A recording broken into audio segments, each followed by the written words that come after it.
Gue akan membahas 4 cara kalian itu pasti jadi kaya. Jadi lu tinggal buang semua financial advisor lu ke samping ya. Lu dengerin yang gue aja. Karena mereka belum kaya. Dan gue akan ajarin lu gimana caranya jadi kaya. Pertama ini paling sederhana menurut gue. Gue tuh gak suka membol. Bla bla bla. Gue akan kasih yang praktek aja. Kalian bisa lakuin secara praktek. Yang satu itu adalah mainin game pembesaran ya income.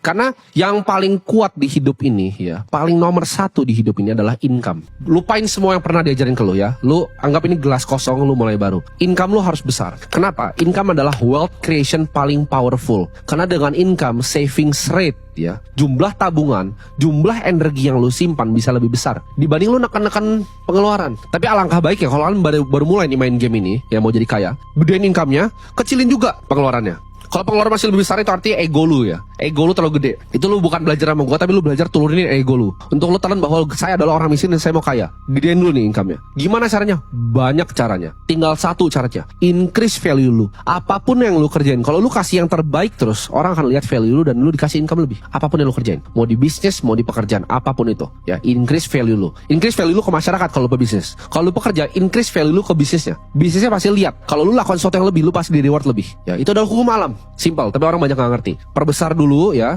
Karena ini unlimited nih. Lu bisa 10 juta, bisa 20, bisa 1 miliar, bisa 10 miliar. Ada gak yang 100 miliar sebulan? Ada. Ya, gue tahu orang yang bikin 100 miliar sebulan income-nya. Nah, jadi ini bisa digedein sampai unlimited. Pengeluarannya tekan dulu ya. Kalau bisa 2 juta, 2 juta, 3 juta, 3 juta. Sisanya simpan. Itu aturan pertama dari permainan energi. Yaitu lu harus bisa untuk menyimpan energi. Karena uang itu adalah energi ya. Uang sama dengan energi, kita harus belajar untuk menyimpan energi ya. Bikin energi. Nah, caranya gimana? Biar gak tergerus nih. Satu, ini masih masuk poin ke satu ya. Jadi misalnya 1A gitu ya. Karena ini video tanpa skrip ini dari otak gua. 1A itu adalah ini. Hindari segala macam hutang. Apapun tuh hindarin. Mau keluarga lu ajarin KPR, lu buang jauh-jauh. Semua ajaran financial advisor tentang hutang itu salah. Hidup itu nggak boleh berhutang. Kenapa? Karena hutang itu ambil kekuatan paling kuat kalian, yaitu tadi savings rate. Karena itu bisa dipakai untuk bikin yang nanti kedua dan ketiga dan keempat. Mulai dari fondasi pertama. Ini nggak boleh di skip. Aturan ini nggak boleh di skip. Karena harus kita step by step. Ya. Satu itu tadi, conserve energinya, simpan energinya. Ya. Mau keluarga kalian bilang ini biarin. Ya. Lu miskin dan gua nggak mau dengerin. Gituin aja. Gak apa-apa kalian dikatain, biarin. Ya. Karena itu yang gua lakukan. Pas gua udah punya duit sedikit. Kenapa nggak beli ini? Kenapa nggak beli? Nggak. Nggak mau beli emas. Nggak. Karena gua tahu cara mainin gamenya. Dan gua udah punya game plan-nya dan udah rapi. Dan ini gua share nih game plan yang gua punya dulu ke kalian. Kalian build dulu tuh. Jangan punya hutang, jangan pernah ngambil KPR, jangan pernah ambil KKB. Lu belum bisa beli cash, lu nggak mampu artinya. Sesimpel itu. Apakah salah ngekos? Apakah salah kontrak? Enggak. Ya. Gua bisa bantah semua financial advisor miskin kalian. Nggak ada salahnya dengan ngekos, nggak ada salahnya dengan nyewa. Kenapa? Karena yield di Indonesia itu kecil banget ya. Jangan samain sama di New York, yieldnya 6,5%. Yield under 5% dari harga total barangnya itu kalian harus pakai justru ya. Kesempatan untuk sewa. Apakah ini nggak dilakukan sama orang kaya? Gua kenal teman gue yang luar biasa kaya. Luar biasa kaya. Dia bahkan udah punya rumah asli di Menteng ya. Rumahnya besar sekali di Menteng. Tapi dia tinggal di mana? Di Bali. Dan apakah dia beli properti di Bali? Tidak. Dia villa hopping, setiap 3 bulan pindah villa. Ya super mahal villanya. Tapi dia pun nggak beli villanya. Karena menurut dia bosan. Apakah salah lakukan itu? Enggak ya. Jadi nggak ada salahnya dengan ngekos. Lebih baik kalian ngekos, kalian telan ego ya, mau dikatain sama kalian nggak usah, biarin aja. Dibanding kalian udah terlanjur masuk cicilan, kalian masuk ke perangkap hutang yang kalian nggak bisa keluar selama 20 tahun. Itu ngegrogotin saving rate ya. Energi lu kasih ke bank, lu lemparin ke bank. 5 tahun pertama lu bayarin cicilan, energi lu hilang. Jangan pernah hilangin energinya. Di conserve. Sewa itu bukan buang-buang duit. Nah, yang pertama itu dulu. Itu udah kuat, udah pakem ya, lu udah save uangnya. Next step ya. Next step ada bikin fondasi. Nah, fondasi itu bukan rumah nih. Banyak yang salah nih. Begitu lu ntar lu di layoff, lu gak bisa bayar cicilan, rumahnya diambil. Itu bukan fondasi. Itu rumahnya milik bank. Lu perlu pilih negosiasinya sama orang atau negosiasinya sama bank. Nah, lu kira KPR itu rumah lu. Baca lagi kontrak lu. Baca yang detail kontraknya seperti apa. Kalau lu gak bayar, apa yang dia ambil? Dia ambil sama bank, dilelang ya. Teman-teman gua kerjanya ngambilin barang-barang lelang itu, terus kita jualin lagi ke orang. Kalian jangan mau dibodoh-bodohin sama sistem ini. Ditanemin dari kecil bahwa harus punya rumah. Kata siapa? Fondasi itu bukan rumah. Fondasi itu adalah energi, balik lagi.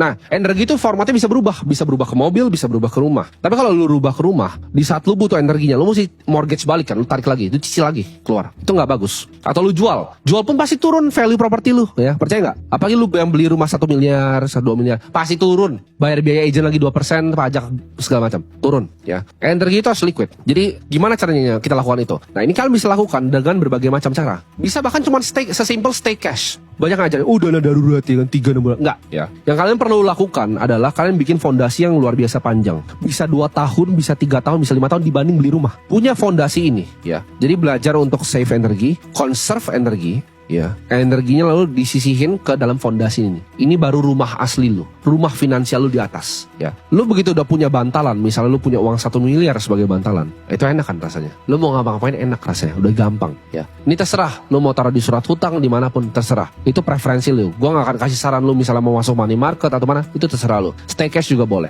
Tapi lu punya fondasi yang luar biasa kuat yang nggak bisa digoyahkan. Lu ibaratnya di PHK pun lu bakal ketawa. Lu bisnis lu bangkrut lu bakal ketawa. Nah, fondasi ini udah punya. Baru ke next step yaitu investasi. Orang suka skip step kedua ini ya. Dari 1 dia nggak ngerti cara cari income, dia ngutang KPR, dia hilangin saving rate-nya, energi dibuang-buang ke bank, dia nyampe sini, dia langsung lompat tuh. Udah energi dibuang ke bank, dia langsung lompat ke yang nomor 3. Itu mampus langsung lu. Langsung mampus. Lu udah KPR, lu langsung investasi, itu mampus langsung. Lu pasti akan berantakan. 1 drawdown dari market, hidup lu berantakan. Jadi lu bikin dulu fondasi yang luar biasa kuat ini, baru lu lompat ke yang nomor 3. Nah, fondasi ini, berapapun angka yang di kepala kalian, misalkan mikir, kayaknya gua ada 5 juta aman. Enggak, lu aja sama inflasi ya. Jadi yang lu lakukan adalah angka berapapun yang lu mikir tadinya aman, yang luar biasa besar itu di kepala lu, misalnya 5 juta, 1 miliar, 10 miliar, kali 2 angkanya. Baru itu fondasi lu. Next baru investasi. Lu udah belajar nih untuk nyimpan energi untuk diri lu sendiri, baru lu salurkan energinya untuk dapetin energi baru. Jadi investasi adalah bikin energi lu bekerja untuk energi yang lain. Itu menyalurkan. Kalau lu aja sendiri belum punya banyak, gimana caranya lu salurin ya? Makanya financial advisor tuh semuanya miskin, mereka nggak ngerti ini, nggak pernah jadi kaya soalnya ya. Mereka nggak pernah lihat aset ratusan miliar. Cara bikin aset ratusan miliar tuh seperti ini ya. Simpan dulu, conserve, baru kalian salurin. Nah, salurin ini penting banget. Penting banget untuk kalian lakukan apa? Yang namanya fokus. Fokus ke industri yang memang kalian pilih.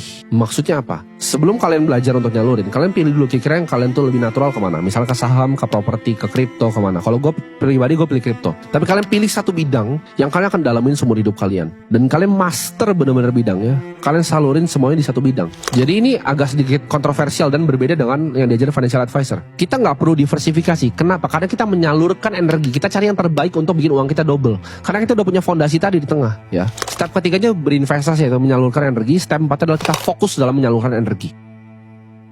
Ya, belajar simpan energi, belajar bikin fondasi kokoh tentang energi, belajar menyalurkan energi, dan belajar gimana cara menyalurkan energinya. Itu 4 step ya, itu udah pasti jadi kaya. Jadi mau yang investasi ini naik turun kiri kanan juga terbalik, kalian nggak peduli. Kalian bisa ambil drawdown 50% karena kalian punya fondasi yang sangat kokoh, yang bisa biayain hidup kalian kapanpun. Ini akan otak kalian akan berbeda nanti. Begitu kalian nyalurin jadi gampang. Nah ini gamenya konglomerat. Mereka selalu punya reserve. Ya, mereka selalu punya reserve. Nah begitu kalian masuk ke game yang terakhir, nah kalian tinggal pilih. Kalian mau masuk di game yang mana dan fokus, jangan diversifikasi ya. Resiko lu udah di offset sama yang fondasi. Lu nggak perlu diversifikasi di investasi.